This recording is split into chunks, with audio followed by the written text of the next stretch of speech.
মহাপুৰুষ শ্ৰীমন্ত শংকৰদেৱৰ প্ৰিয় শিষ্য মহাপুৰুষ শ্ৰী শ্ৰী মাধৱদেৱৰ জন্ম হৈছিল 1489 চনত নাৰায়ণপুৰৰ লেটেকু পুখুৰীত।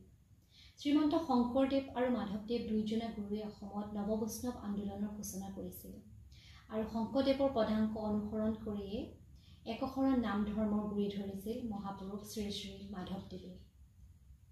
তেখেতে প্ৰায় 157টা বৰগীত ৰচনা কৰিছিলে, য'ত প্ৰকাশ পাইছিলে শিশু কৃষ্ণৰ লীলা আৰু লগতে ভগৱানৰ মহত্ব আৰু তেখেতৰ গুৰুৰ প্ৰতি থকা দাসত্ব প্ৰকাশ পাইছিলে।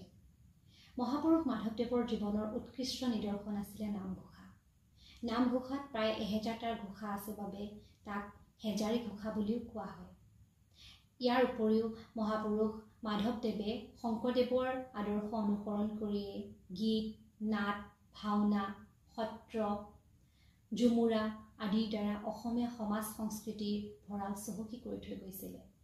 আজি গুৰুজনাৰ পবিত্ৰ তিৰুভাৱ তিথিত আমি তেখেতৰ প্ৰতি আমাৰ প্ৰণিপাত জনাইছোঁ আৰু তেখেতক স্মৰণ কৰিছোঁ।